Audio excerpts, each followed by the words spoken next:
The prompt for this speech was the question of whether or not my generation has a role in America's future. And this is what I had to say.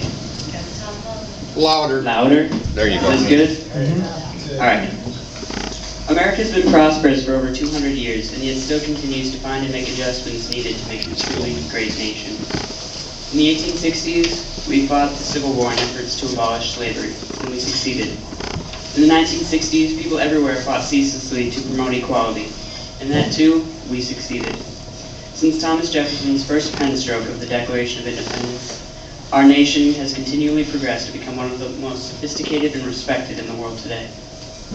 So it stands to reason that my generation, and every generation that follows, will not fade, but prosper, and undoubtedly play a significant role in the future of our country. Many may see my generation, the millennial generation, as one not to be taken seriously.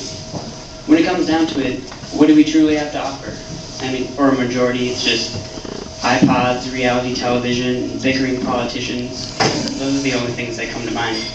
These stereotypical predispositions, however, are unwarranted. While it may be true that these things are a part of our existing society, these are not the things that define us. My generation is not a shallow and idle one, but rather a modest and conviction-filled one, emboldened and excited to learn what the future holds. And as far as the future is concerned, this generation is prepared.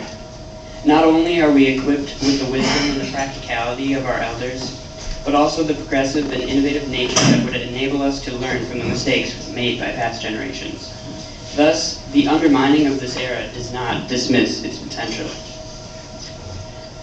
My generation has been spoiled in its approach and starting position in relation to the future of America. At present, it is more fit to play a role in society than any others prior to it, as it has been endowed with the most resourceful and convenient crutch as of yet, an abundance of technology. There's practically no place in the world unreachable to people nowadays. We are in constant communication, and have the continuous ability to share and make known our thoughts and views concerning the planet in which we live. This interconnectedness, if used to its utmost advantages, could potentially ease the tensions between nations and hopefully bring the world closer together. Sorry, I lost my place a little bit. I have high hopes that we will utilize this societal wonder and use it for the betterment of our country. Since there is such an access to all these technological advances, my contemporaries and I will have the advantage of broadening the influences of America, as well as increasing its capacity for diversity, as well as cultural understanding. And although it may seem obvious and even daft in its simplicity, there is an idea that secures the role of all generations in America without falter. That idea is this: we are all Americans. In essence, and quite literally, we are America's future. One day we will be the doctors and the nurses that heal the wounded and cure the ill. We will be the engineers and the aerospace technicians that will build and design spaceships that will enable us to navigate the universe. We will be teachers and we will be leaders. It is us who will be willing to fight and even die in order to secure happiness for generations to come. Hence, it would be unfair to dismiss the incredible importance that this generation offers. And given that the current era has proven to be so innovative, it is apparent that successful prospects await. As Americans, we are the future of our nation, and we alone hold the key to how important our roles are, whatever they happen to be.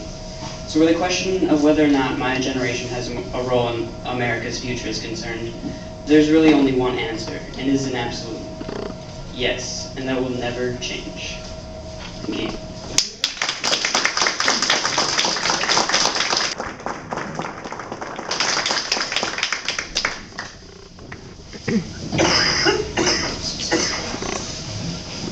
Okay, Commander Lowell Peterson here has got a presentation for Edison, and it was, you can understand after hearing that speech that when Chad and I sat down and started going through the speeches and judging which ones were going to come through, and we had like 9 out of the agricultural class, and we had 4 from his speech class.